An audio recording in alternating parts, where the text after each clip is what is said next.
అందరికీ వందనాలండి. అందరూ బాగున్నారు అనుకుంటున్నాను. ప్రతి వారం కూడా మనం యేసుక్రీస్తు వారు చెప్పిన ఉపమానాలు, డైరెక్ట్గా యేసుక్రీస్తు వారి నోటి నుండి వచ్చిన మాటలు అవి చదువుకుంటూ వాటి నుండి మన విశ్వాస జీవితంలో మనం ఏమి నేర్చుకోవాలో తెలుసుకుంటూ వెళ్తున్నాం. ఈ వారం కూడా అలాంటి ఇంకొక దాన్ని ఆలోచిద్దాం. అందరూ కూడా మీ బైబిల్స్ ఓపెన్ చేసినట్లయితే మత్తయి సువార్త 16వ అధ్యాయము 21వ వచనం. అప్పటి నుండి తాను యెరూషలేమునకు వెళ్ళి పెద్దల చేతను ప్రధాన యాజకుల చేతను శాస్త్రుల చేతను అనేక హింసలు పొంది చంపబడి 3వ దినమున లేచుట ఆగత్యమని యేసు తన శిష్యులకు తెలియజేయ మొదలు పెట్టగా. యేసుక్రీస్తు వారి పరిచర్యలో ఒకానొక సమయం వచ్చింది. అక్కడ నుండి యేసుక్రీస్తు వారు శిష్యులకి డైరెక్ట్గా ఏమని చెప్పబోతున్నారంటే, ఇక నుంచి నేను యెరూషలేము వెళ్తాను, అక్కడ పెద్దలు శాస్త్రులు ప్రధాన యాజకులు వీళ్ళందరూ కలిసి నా మీద కుట్ర పన్ని చిత్రహింసలు పెడతారు, కొరడా దెబ్బలు అనేక రకాలుగా హింసలు పెట్టి వాళ్ళ ఆఖరికి నన్ను చంపేస్తారు. చంపినా కానీ 3వ దినమున నేను లెగుస్తాను, ఇవన్నీ ఖచ్చితంగా జరుగుతాయి అని చెప్పడం మొదలుపెట్టాడంట. కొంతమంది మతోన్మాదులు ఏమంటారంటే, యేసుక్రీస్తు వారు చేసిన తప్పులకి యేసుక్రీస్తు వారిని రోమా ప్రభుత్వం సిలివేసింది అంటారు. కాదండి, యేసుక్రీస్తు వారే కావాలని వాళ్ళకి దొరికాడు. యేసుక్రీస్తు వారు చనిపోవడానికే భూమి మీదకి వచ్చారు. ఆయనకేదో తెలియకుండా ఆయన్ని బలవంతంగా రోమా ప్రభుత్వం సిలువేలా. ఆఖరికి ఆ రోమా ప్రభుత్వ యజమానే ఈయనలో ఏ పాపం లేదు, అయినా కానీ మీరు కోరుకుంటున్నారు కాబట్టి నేను సిలువేస్తున్నాను, నా చేతులు కడుక్కుంటున్నాను, ఈ పాపం నాకు నా పిల్లలకి రాకూడదు, మీ మీదకి మీ పిల్లల మీదకి రావాలని చెప్పి. ఇది కేవలం బైబిల్లో ఉన్నది కాదండి, చరిత్రలో కూడా దీనికి ఆధారాలు ఉన్నాయి. అంటే ఇక్కడ మనం ఆలోచించాల్సిన ఉద్దేశం ఏంటంటే, యేసుక్రీస్తు వారిని బలవంతంగా రోమా ప్రభుత్వం సిలువేలా. యేసుక్రీస్తు వారే కావాలని వాళ్ళకి దొరికాడు. యేసుక్రీస్తు వారే కావాలని సిలువ వేయబడ్డానికి, చనిపోవడానికి, తిరిగి లెగడానికే భూమి మీదకి వచ్చాడు. ఆయన కావాలని వాళ్ళకి దొరికాడు. ఎందుకంటే ఆయన సిలువ వేయబడాలి, చనిపోవాలి, తిరిగి లెగాలి, అప్పుడే మన పాపాలు అనేవి పోతాయి. కాబట్టి రీసెంట్గా మనం ఒక పాట రిలీజ్ చేసాం కదా, ఆకాశ సింహాసనాన్ని వదిలి పశువుల పాకలో పుట్టాడు అని. అందులో కూడా యేసుక్రీస్తు వారు తెలిసే కావాలనే, ఆయనకి ముందే తెలుసు ఆయన చనిపోతాడు, తిరిగి లెగుస్తాడని, ఆయన ఆ శ్రమను తట్టుకోవడానికి ఆయన భూమి మీదకి వచ్చాడు అనే విధంగా కూడా ఒక వీడియో పెట్టడం జరిగింది. అక్కడ నూనె తయారు చేసేటప్పుడు, ద్రాక్షరసం తయారు చేసేటప్పుడు ఎంతగా అవి అణచబడి, ఎంతగా అవి త్రొక్కబడి, అవి చనిపోతేనే కానీ విలువైన నూనె, విలువైన ద్రాక్షరసం రాదో మనం ఉపయోగించుకోవడానికి. యేసుక్రీస్తు వారు చనిపోతేనే కానీ ఆ పరిశుద్ధమైన రక్తము మన పాపాలను కడగలేదు అనే విధంగా పాటలో కూడా ఒక వీడియో పెట్టాం. కావాలంటే అది కూడా మళ్ళీ ఒకసారి చూడండి, చాలా బాగుంటుంది.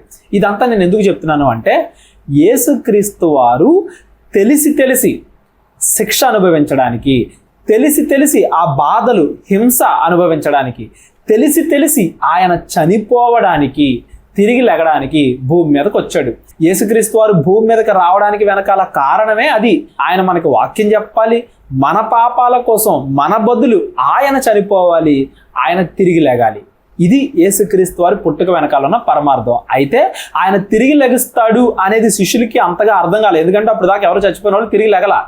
కానీ అమ్మో యేసుక్రీస్తు వారిని నిన్ను హింసలు పెడతారా, అమ్మో యేసుక్రీస్తు వారిని చంపేస్తారా అని ఆలోచించిన పేతురు ఏమంటున్నాడు చూడండి, 22వ వచనం. అప్పుడు పేతురు ఆయన చేయి పట్టుకొని, ప్రభువా ఇది నీకు దూరమగునుగాక, అది నీకు ఎన్నడును కలగదని ఆయన్ను గద్దింపసాగెను. అయ్యి బాబోయ్, నువ్వు ఇంత గొప్పోడివి, నువ్వు మాకు మంచి మంచి విషయాలు చెప్తున్నావు, ఇన్ని అద్భుత కార్యాలు చేస్తున్నావు, నువ్వు చనిపోతే అట్లాగా, నువ్వు చనిపోకూడదు అని యేసుక్రీస్తునే గద్దించేలాగా పేతురు ఉన్నాడంట. అప్పుడు యేసుక్రీస్తు వారు అంటున్నారు, ఆయన పేతురు వైపు తిరిగి, సాతానా వెనకకి పొమ్ము, నీవు నాకు అభ్యంతర కారణమై ఉన్నావు, నీవు మనుష్యుల సంగతులనే తలంచుచున్నావు గాని దేవుని సంగతులను తలంపకయున్నావని పేతురుతో చెప్పాను. ఈ ఒక్క మాట అండి మనం ఈరోజంతా ఆలోచించాల్సింది. నువ్వు చనిపోకుండా ఉంటే బాగుండు అని పేతురు అన్న ఒకే ఒక్క మాటకి యేసుక్రీస్తు వారు పేతురుని ఏమంటున్నాడు, సాతానా వెనకకి పొమ్ము. అప్పటికప్పుడు పేతురులోకి ఒక చెడ్డ ఆలోచన, అపవిత్రాత్మ యొక్క ఆలోచన, అపవాది యొక్క ఆలోచన వచ్చేసింది. ఏంట ఆలోచన? యేసుక్రీస్తు వారు చనిపోకూడదు. దాని వెనకాల మళ్ళీ ఒక కారణం ఉంటుంది. ఈయన గొప్ప బోధకుడు కదా, పరిశుద్ధుడు కదా, ఈయన చనిపోతే ఎట్లా? వెనకాల మళ్ళీ కారణాలు ఉంటాయి.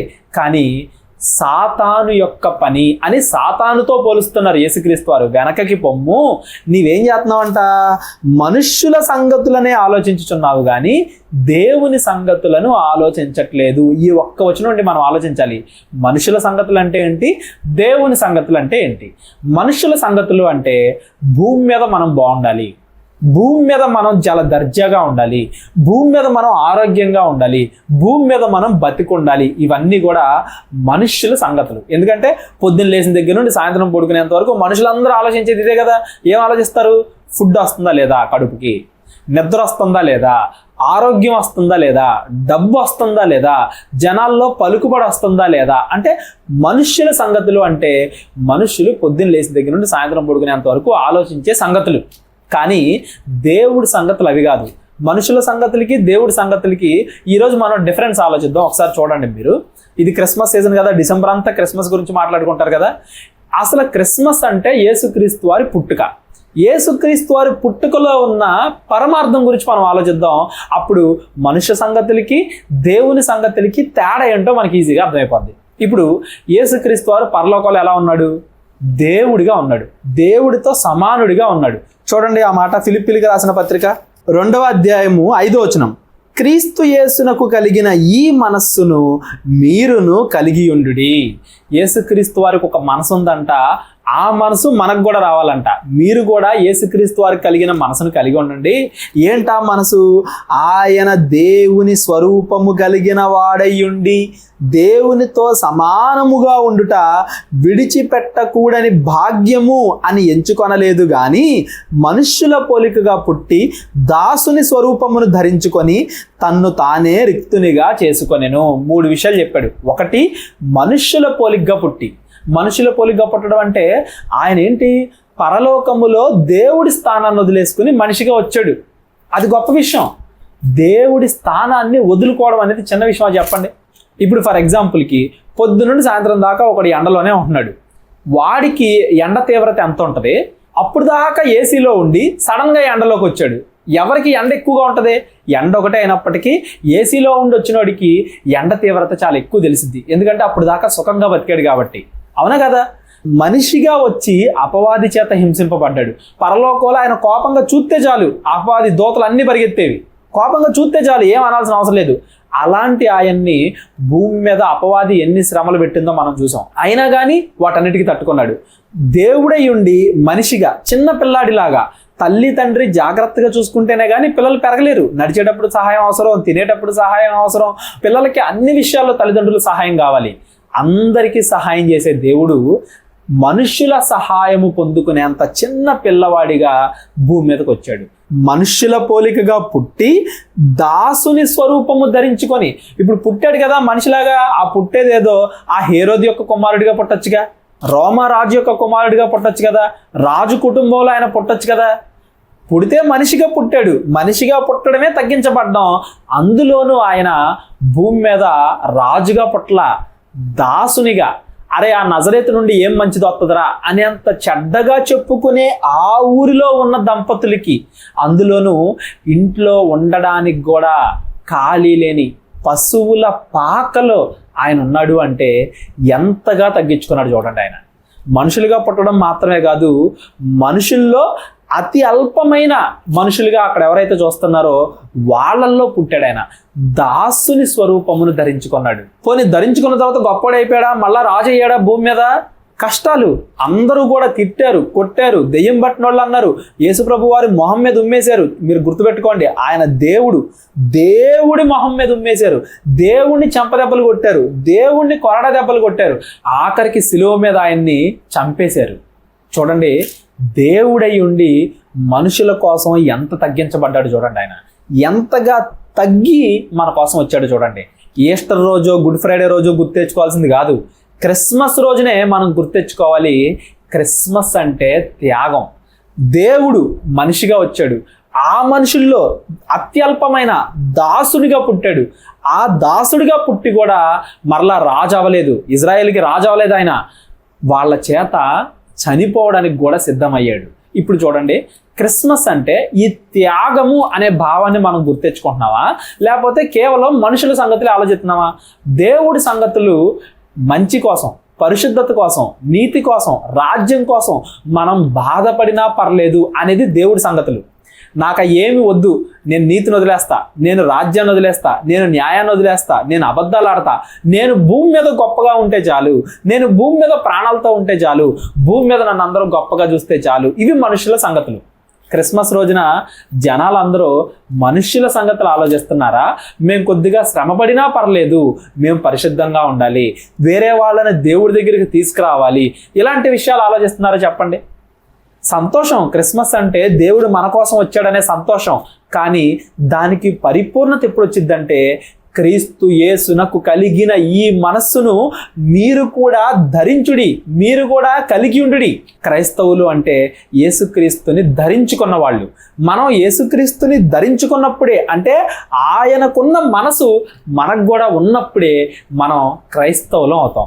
యేసుక్రీస్తు వారు మన కోసం అంతగా తగ్గింపబడి హింసింపబడితే మనం మాత్రం ఈరోజు చర్చికి వచ్చి మేము గొప్పగా అయిపోవాలి, మేము అందరి ముందు గొప్పగా కనబడాలి, మమ్మల్ని అందరూ గొప్పగా చూడాలి, ఈరోజు మంచి డ్రెస్ వేసుకుని అందరికీ గొప్పగా కనబడాలి. అంటే మంచి డ్రెస్ వేసుకోవడం తప్పు కాదండి, దాని వెనకాలండే భావం, ఏ ఉద్దేశం నీలో ఉంది? మంచి కోసం, నీతి కోసం, న్యాయం కోసం, పరిశుద్ధత కోసం, నేను కష్టాలు పడినా పర్లేదు అనే ఉద్దేశం నీలో ఉందా? నేను ఏం చేసినా పర్లేదు, అబద్ధవాన్ని, దేవుడి వాక్యానికి దూరంగా ఉండని, మనుషుల్లో నేను గొప్పగా కనబడుతున్నానా లేదా క్రిస్మస్ రోజున కూడా అనే ఉద్దేశం మనలో ఉంటే మనం మనుషుల సంగతులు ఆలోచిస్తున్నాం, దేవుడి సంగతులు ఆలోచించట్లా. పేతురు అన్నాడు, ఏమన్నాడు? ప్రభువా నువ్వు చచ్చిపోతే ఎట్లాగయ్యా అంటే, ఆరోగ్యం భూమి మీద బాగుండాలి. యేసుక్రీస్తు వారు భూమి మీద బాగుండడానికి రాలా, భూమి మీద శ్రమలు అనుభవించి అయినా మనుషుల్ని పరలోకం తీసుకెళ్ళడానికి వచ్చాడు. కానీ ఇవాళ ఎలా ఉంటుంది?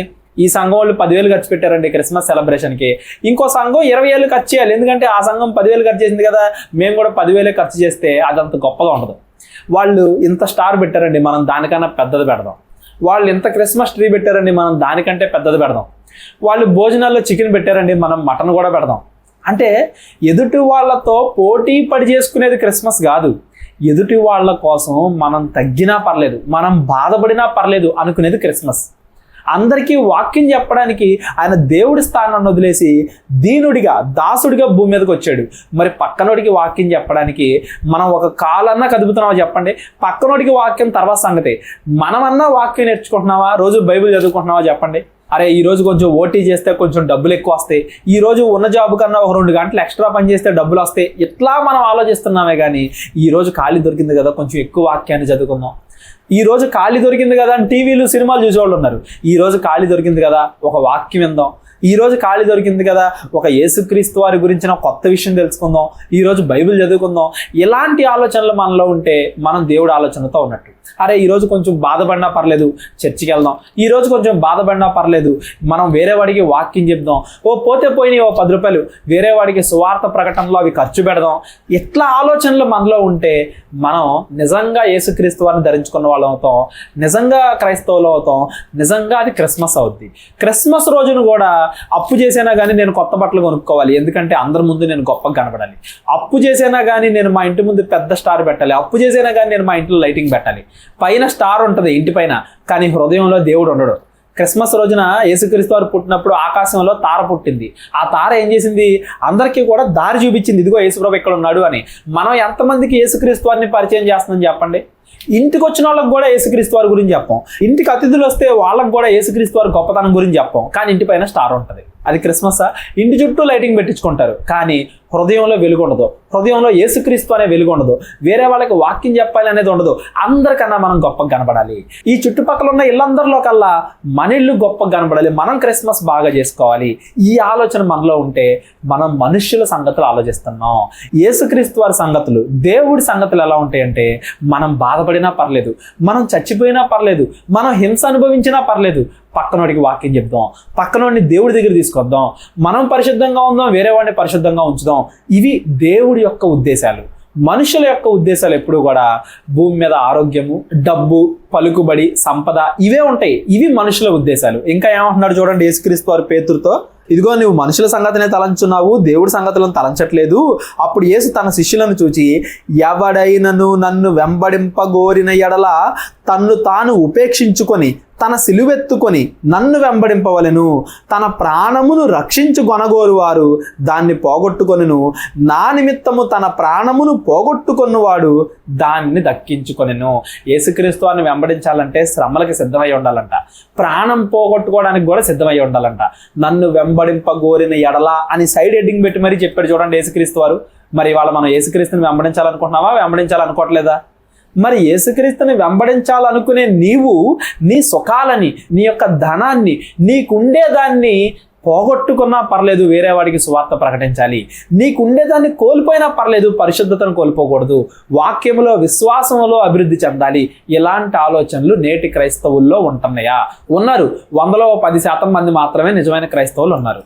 ఒకవేళ ఆ 10% క్రైస్తవుల్లో మీ చర్చు, మీ పాస్టర్ గారు ఉంటే నిజంగా దేవుడికి ఘనత. దాన్ని బట్టి దేవుడిని మీరు రోజంతా థ్యాంక్స్ చెప్పినా కానీ అది సరిపోదు. ఎందుకంటే ఉన్న క్రైస్తవ్యంలో 90% మంది యేసుక్రీస్తు వారి మనసును ధరించుకోవట్లా, కేవలం ఆశీర్వాదాల కోసం మాత్రమే దేవుడి దగ్గరికి వెళ్తున్నారు. ప్రతి ఆదివారం సంఘంలో కనపడరు, క్రిస్మస్ రోజున ఎందుకు కనపడతారయ్యా అంటే, క్రిస్మస్ రోజున, పండగ రోజున దేవుడి దగ్గరికి వెళ్తే దేవుడు ఏమన్నా ఆశీర్వదిస్తాడేమో, కొత్త సంవత్సరం దేవుడు ఏమన్నా వాగ్దానాలు ఇచ్చి మనకి మేలు చేస్తాడేమో, అంటే మేలుల కోసం, ఆశీర్వాదాల కోసమే దేవుడిని నమ్ముకుంటున్నాం. కానీ యేసుక్రీస్తు వారు ఏమంటున్నారు? నన్ను వెంబడించాలనుకుంటే నీ ప్రాణాన్ని సైతం త్యాగం చేయడానికి, శ్రమలు తన సిలువెత్తి మోయడానికి నువ్వు సిద్ధపడి ఉండాలి అన్నాడు. మనుషుల సంగతులు ఎలా ఉంటాయంటే, ఆశీర్వాదాల కోసం, డబ్బు కోసం, పరువు కోసం, పలుకుబడి కోసం దేవుడి దగ్గరికి వస్తారు. దేవుడి సంగతులు ఎలా ఉంటాయంటే, నేను కష్టాలు పడినా పర్లేదు, నేను పరిశుద్ధంగా ఉండాలి. నేను కష్టాలు పడినా పర్లేదు, వేరే వాడికి వాక్యం చెప్పాలి. నేను కష్టాలు పడినా కానీ నేను పరలోకం వెళ్ళాలి. ఇవి దేవుడి సంగతులు. మనలో ఏ ఉన్నాయో మనం ఆలోచించుకోవాలి. మన సంఘంలో ఏ ఉన్నాయో మనం ఆలోచించుకోవాలి.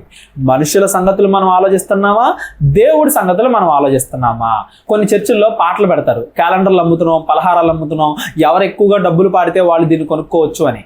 ఎందుకు పాడతారయ్యా పాటలు అంటే, కొంతమంది మేము అందరికన్నా గొప్పగా ఉండాలి, ఇదిగో మేము ఒక 4 డబ్బులు ఎక్స్ట్రా ఖర్చు పెట్టామని అందరికీ తెలియాలి అని, పలుకుబడి కోసం, తగ్గించబడాలి అని వాక్యం చెప్తుంటే, హెచ్చింపబడాలి, అందరూ మమ్మల్ని గొప్పగా చూడాలి అని క్రిస్మస్ రోజును కూడా అనుకుంటా ఉంటారు. అది నిజమైన క్రిస్మస్ చెప్పండి? క్రిస్మస్ అంటే దేవుడు దైవత్వాన్ని వదిలి మనిషిగా వచ్చాడు, మనుషుల్లో దీనుడిగా పుట్టాడు, పుట్టి శ్రమలు అనుభవించి మన కోసం ప్రాణాన్ని అర్పించాడు. ఆ మనసుని నువ్వు ధరించుకుంటే అది నిజమైన క్రిస్మస్. ఆ మనసు నీలో లేదనుకోండి, సాతానా వెనకకి పొమ్ము అన్నాడు దేవుడు. సాతాను పేరు మనకు పెట్టేశాడు. ఎందుకంటే సాతాను ఎప్పుడు కూడా భూమి మీద విషయాలు మాత్రమే చెప్పిద్ది మనకి. దేవుడు ఎప్పుడు కూడా పరలోక సంబంధమైన విషయాలు మాత్రమే చెప్తాడు. ఇప్పుడు ప్రతి చర్చిలో ఈ క్రిస్మస్కి, న్యూ ఇయర్కి వాగ్దానాలు తెస్తారు కదా, అన్ని ఆశీర్వాద వచనాలే. నీకు ఇల్లు ఇస్తాడు, నీకు ఆరోగ్యం ఇస్తాడు, నీకు ధన సంపద ఇస్తాడు, అన్ని ఆశీర్వాద వచనాలే. కానీ నువ్వు శ్రమ పడతావు, తన సిలువెత్తి నడుచుకోవాలి. ఇలాంటి రెఫరెన్స్లు వాగ్దానాల్లో కనపడతాయి చెప్పండి? నువ్వు అందరికీ వాక్యాన్ని ప్రకటించాలి, నీ సహోదరుడి కోసం నువ్వు చచ్చిపోవాలి, నీ సహోదరుని అగ్నిలో నుండి లాగినట్టు నువ్వు లాగాలి. ఇలాంటి వాగ్దానాలు మనకి క్రిస్మస్ని కానీ న్యూ ఇయర్ని కానీ కనపడుతున్నాయా చెప్పండి? మత్తయి సువార్త 6వ అధ్యాయము 33వ వచనం, కాబట్టి మీరు ఆయన రాజ్యాన్ని, నీతిని మొదట వెతుకుడి, అప్పుడు అవన్నీ మీకు అనుగ్రహింపబడును. అవన్నీ అంటే ఏంటి? తినేవి, త్రాగేవి, ఏం ధరించుకుందామా, ఎట్లా ఉందామా, అన్నీ కూడా. అంటే భూమి మీద నీకు అవసరమైనవి కావాలి అంటే ముందు నువ్వు రాజ్యాన్ని, నీతిని వెతుకు అని వాక్యం చెప్తుంది. రాజ్యాన్ని, నీతిని వెతుకు అనేది పక్క తీసేస్తాం. అవన్నీ దేవుడు నీకు అనుగ్రహిస్తాడు అనే మాట మాత్రమే గుర్తుపెట్టుకుంటాం. అది భూ సంబంధమైనదా, పరలోక సంబంధమైనదా? మీరే చెప్పండి. మొదట నీవు దేవుని రాజ్యాన్ని, నీతిని వెతకాలి అనే మాటని పక్కన పెట్టేస్తాం. అప్పుడు మాత్రమే నీకు వస్తాయి అని చెప్పిన మాటని దేవుడు నీకు అన్ని దయచేస్తాడు, నీకు కావాల్సిన అన్ని. అదొకటే మనం రాసుకుంటాం వాగ్దానాల్లో. ఇది మనుషుల ఆలోచన, దేవుడి ఆలోచన చెప్పండి? దేవుడి ఆలోచన ఏంటంటే, ముందు నువ్వు రాజ్యాన్ని, నీతిని వెతుకు. నువ్వు పరిశుద్ధంగా ఉండడానికి నీకు డబ్బు అవసరం అనుకో, దేవుడు డబ్బు ఇస్తాడు. నువ్వు పరిశుద్ధంగా ఉండడానికి నీకు ఆరోగ్యం అవసరం అనుకో, దేవుడు నీకు ఆరోగ్యం ఇస్తాడు. నువ్వు పరిశుద్ధంగా ఉండడానికి నీకు ఏమేం కావాలో, ఇల్లు, అది ఇది అన్నీ ఇస్తాడు దేవుడు. ఎప్పుడు? మొదట మనం రాజ్యాన్ని, నీతిని వెతికినప్పుడు. నువ్వు వాక్యాన్ని వెతుకు, నువ్వు సువార్తని వెతుకు, నువ్వు బైబిల్ని వెతుకు, ఇవన్నీ పక్కకి నెట్టేసి దేవుడు నీకు ఆరోగ్యం ఇస్తాడు, దేవుడు నీకు డబ్బు ఇస్తాడు, దేవుడు నీకు ఆశీర్వదిస్తాడు. ఇవే మనం గుర్తుపెట్టుకున్నాం అనుకోండి, అప్పుడు యేసుక్రీస్తు వారు ఏమంటున్నారు తెలుసా? నువ్వు భూ సంబంధంగా ఆలోచిస్తున్నావు, సాతానా వెనకకి పొమ్ము అంటున్నాడు. నన్ను వెంబడింపాలనుకునేవాడు ఏం చేయాలి? తన సిలువెత్తి నడవాలి, తన ప్రాణాన్ని నా కోసం పోగొట్టుకున్నా పర్లేదు అనే మనసుతో నన్ను వెంబడించాలి అని యేసుక్రీస్తు వారు కోరుకుంటున్నారు. సో మనం ఏ ఉద్దేశంతో ఉన్నాం? మనుషుల సంబంధంగా ఆలోచిస్తున్నావా, దేవుడి సంబంధంగా ఆలోచిస్తున్నావా? క్రిస్మస్ రోజున నేను కొంచెం బాధపడినా పర్లేదు వేరే వాడికి వాక్యం చెప్పాలి, నేను కొంచెం బాధపడినా పర్లేదు నేను పరిశుద్ధంగా ఉండాలి, అబద్ధం ఆడకూడదు, దొంగతనం చేయకూడదు, వృధా ఖర్చు చేయకూడదు. కొంతమంది అప్పులు చేసి మరి క్రిస్మస్ బాగా చేసుకోవాలి అని బాగా డబ్బులు, బాగా ఇంటికి లైటింగ్ ఇవన్నీ చేస్తారు. అప్పు చేసి మళ్ళీ అప్పు తెచ్చడానికి సంవత్సరం అంతా బాధపడతా ఉంటారు, మళ్ళీ దేవుడిని తిట్టుకుంటా ఉంటారు, నేను ఎందుకయ్యా ఇన్ని కష్టాల్లో పడిపోయాను అని. యేసుక్రీస్తు అని అంటున్నారు, మొదట రాజ్యాన్ని, నీతిని వెతుకు, ఆ తర్వాత నీకు కావాల్సినవి నీకు వస్తాయి. ఆశీర్వాదం వచ్చింది ఎప్పుడు?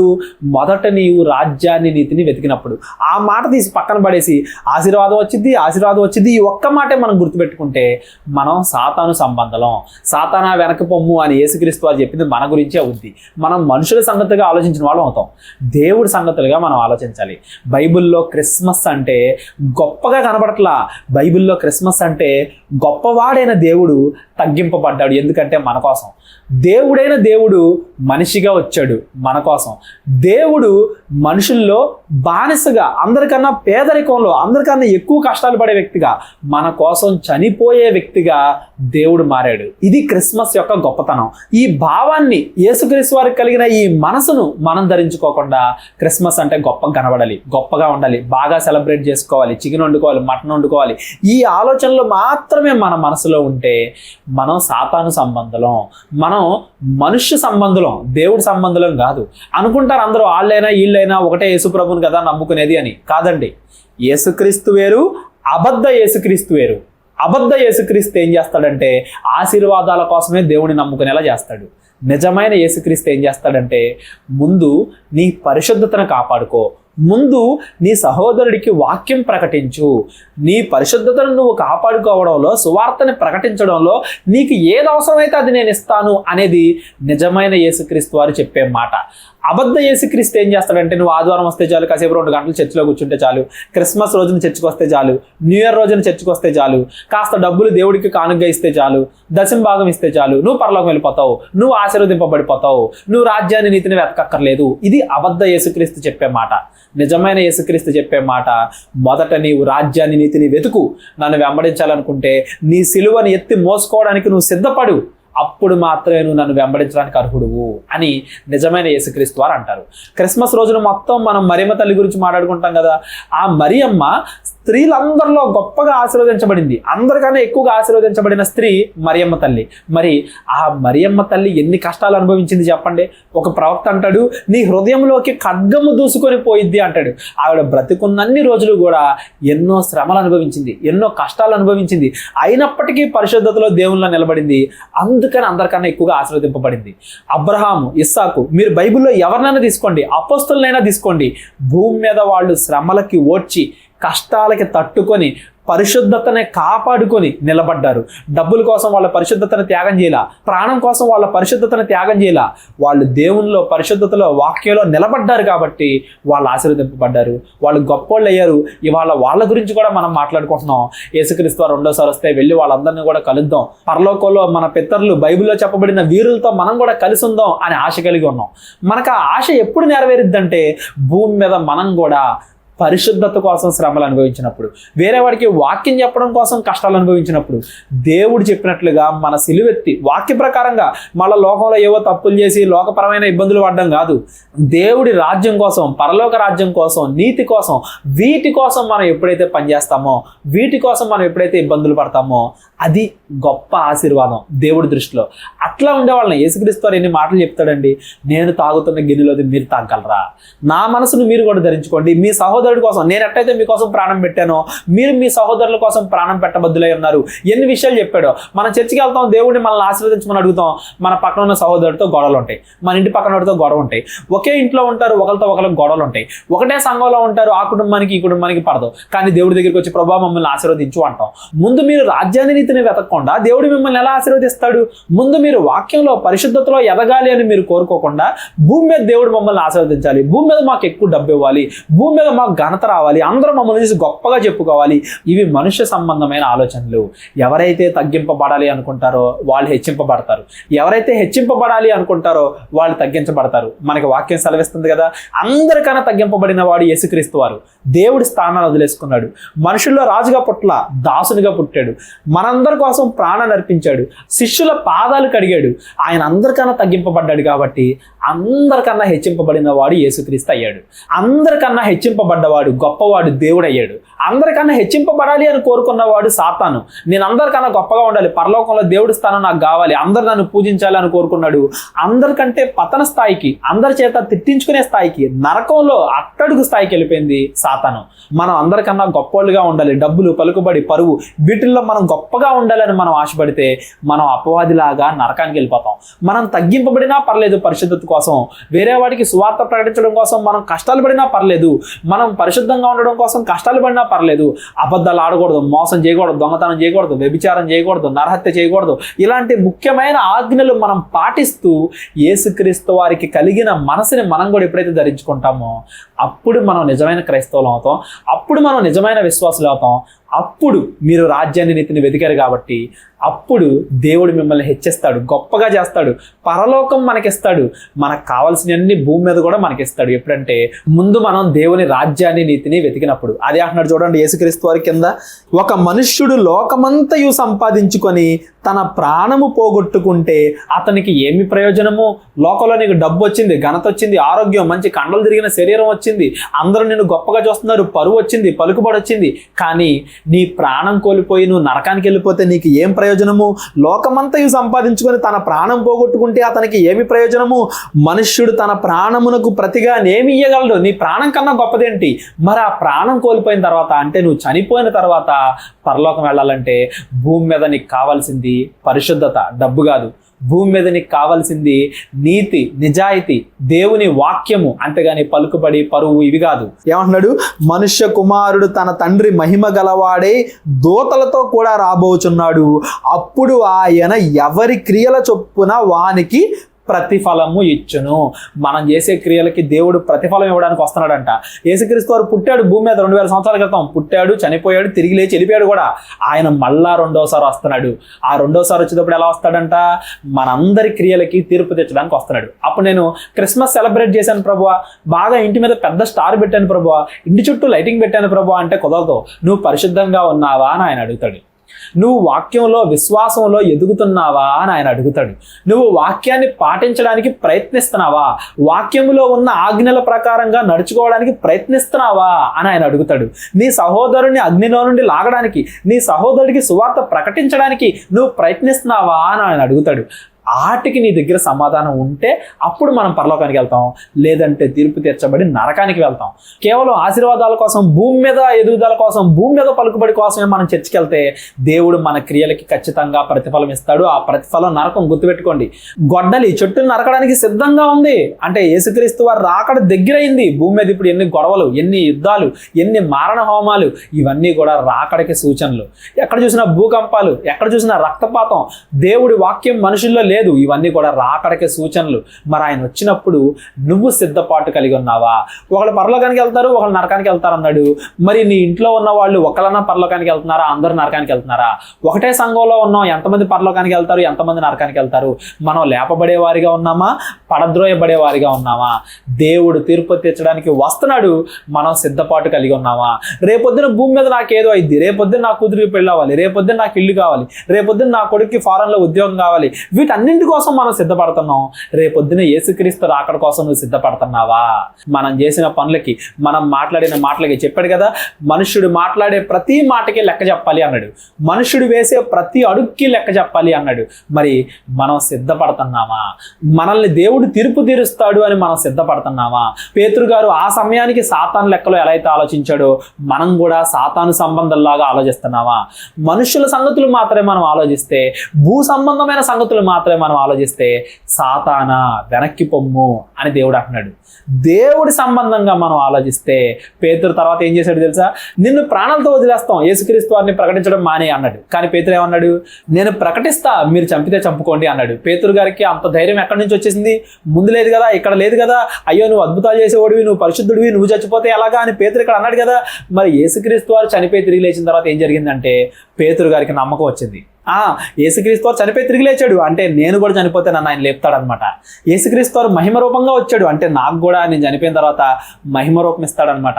యేసుక్రీస్తు వారు భూమి మీద శ్రమలు పడ్డారు, ఓకే నేను కూడా భూమి మీద శ్రమలు పడాలన్నమాట. యేసుక్రీస్తు వారు పరిశుద్ధంగా ఉన్నారు, నేను కూడా పరిశుద్ధంగా ఉండాలన్నమాట అని యేసుక్రీస్తు వారి మనసును పేతురు ధరించుకున్నాడు. కాబట్టి ఇవాళ పేతురు అనే పేరు ఇవాళ విశ్వాసుల్లో చాలా మంది పెట్టుకుంటున్నారు. అవునా కదా? మరంత గొప్పగా అంతకుముందు మనం సాతాను సంగతులు ఆలోచించామేమో, కేవలం భూ సంబంధమైన సంగతులు ఆలోచించామేమో, ఇవాళ నుండి ఈ నెల నుండి ఈ రోజు నుంచి అయినా కానీ మనం దేవుడి సంగతులు ఆలోచించాలి, వాక్యానుసారమైన సంగతులు ఆలోచించాలి, నీతిగా న్యాయంగా రాజ్యం కోసం వెతకాలి, పరిశుద్ధత కోసం వెతకాలి, వేరే వాడిని మన సహోదరుని నరకంలో నుండి లాగి దేవుడి దగ్గర తీసుకురావడానికి మనం ప్రయత్నించాలి. ఇది యేసుక్రీస్తు వారి మనసును మనం ధరించుకోవడం అంటే. ఎప్పుడైతే యేసుక్రీస్తు వారి మనసును మనం ధరించుకుంటామో అప్పుడే అది నిజమైన క్రిస్మస్ అవుతుంది అనే విషయాన్ని ఈ డిసెంబర్ నెల మొత్తం మీరు గుర్తుపెట్టుకోండి. మనుషుల సంగతులుగా ఆలోచించొద్దు, దేవుడి సంగతులు ఆలోచించండి, దేవుడు చెప్పినట్టుగా ఆలోచించండి. దేవుడు ఆశీర్వదిస్తాడు, కానీ దానికి ముందు మీరు రాజ్యాన్ని నీతిని వెతకాలి అనే ఇఫ్ కండిషన్ ఉందని మాత్రం మర్చిపోవద్దు. ఇఫ్ మీరు దేవుని రాజ్యాన్ని నీతిని వెతికితే మాత్రమే పరలోక సంబంధమైన ఆశీర్వాదం కలిగింది. భూమి మీద మీకు డబ్బు రానే, పలుకుబడి రాని, ఏదైనా రాని, ప్రాణం ఆత్మ దేవుని వెతకపోతే నరకానికి వెళ్ళిపోతాం. ఈ విషయాన్ని మాత్రం మీరు అందరూ గుర్తుపెట్టుకోండి. యేసుక్రీస్తు వారు మాట్లాడిన ఇంకొక మాట, ఇంకొక ఉపమానంతో ఇంకో రోజు మనందరం కూడా కలుసుకుందాం. ఎవరైనా ఫస్ట్ టైం ఈ వీడియో చూస్తున్నట్లయితే 30 రోజుల్లో 30 వీడియోల్లో బైబిల్ నేర్చుకోండి అనే మన కోర్సు ఒకటి ఉందండి. దేవుడు, దెయ్యం, ప్రకృతి, మనిషి, మహిమా శరీరం అన్ని విషయాలు అందులో ఎక్స్ప్లెయిన్ చేయడం జరిగింది. ఆ కోర్సు మీరు అందరూ కూడా ఖచ్చితంగా వినాలి అని నేను కోరుకుంటున్నాను. ఇప్పటివరకు నేను సువార్త పరిచర్యలో ఉన్నాను, సంఘ పరిచర్యలో కూడా వెళ్దాము అనుకుంటున్నాను. దాని గురించి కూడా మీరు అందరూ ప్రార్థించండి. వీలైతే ఈ నెంబర్కి మీ యొక్క ఆర్థిక సహాయాన్ని కూడా అందజేయాలని నేను కోరుకుంటున్నాను. వాక్యంలో ఏవైనా సందేహాలు ఉన్నట్లయితే ఈ నెంబర్కి కాంటాక్ట్ అవ్వండి. దేవుడు మిమ్మల్ని అందరినీ దీవించను గాక. మనందరము పరలోకానికి వెళ్ళాలని నేను కోరుకుంటున్నాను. ప్రార్థన చేసుకుని ముగించుకుందాం. కళ్ళు మూసుకున్నట్లయితే ప్రార్థన. మహోన్నతుడైన మా పరమ తండ్రి, కృతజ్ఞతలు దేవా, ఇప్పటి వరకు చెప్పుకున్న వాక్యము కేవలం మా చెవుల వరకే కాక మా హృదయాల వరకు వెళ్ళి మా హృదయంలో వాటిని దాచుకొని వాటి ప్రకారంగా మేము ప్రవర్తించడానికి మాకు సహాయం దయచేయండి. అపవాది యొక్క ఆటంకాలను మాకు దూరంగా ఉంచండి. ఆ భ్రమలను మేము ఎరిగి అపవాది యొక్క అడ్డంకులను ఎదిరించగలిగే ధైర్యాన్ని, శక్తిని మా అందరికీ దయచేయండి. మా మాటల్లోనూ మా ఆలోచనల్లోనూ ప్రతి క్షణము కూడా వాక్యానుసారంగా, మీ చిత్తానుసారంగా మేము ఆలోచించడానికి మాకు సహాయము దయచేయమని, మీ కాపుదల్లో మమ్మల్ని ఉంచమని, మరలా మేము కలుసుకుని మరిన్ని విషయాలు మాట్లాడుకునేంత వరకు మాకు తోడుగా ఉండమని, కృప దయచేయమని కోరుకుంటూ మా కొరకే సిలువలో రక్తం కార్చిన మా ప్రభువు, మీ ప్రియకుమారుడగు యేసుక్రీస్తు వారి పేరిట ప్రార్థన అడిగి వేడుకొంచున్నాం తండ్రి. ఆమెన్. అందరికీ వందనాలండి. కేవలం 30 వీడియోస్లో బైబిల్ నేర్చుకోండి అనే ఎంతో విలువైన ఈ కోర్స్ జస్ట్ ₹1 మీకు కావాలి అంటే మీ పేరు, మీ ఊరు ఈ నెంబర్కి వాట్సాప్ చేయండి. ఈ కోర్సులో ఏ విషయాలు ఉంటాయో ముందుగానే తెలుసుకోవడానికి ఈ వీడియో పాస్ చేసి టాపిక్స్ అన్నీ చదువుకోండి. క్రైస్తవులందరూ ఈ బైబిల్ కోర్స్ వినాలి అని మేము కోరుకుంటున్నాం. అందరినీ దేవుడు దీవించును గాక. ఆమెన్.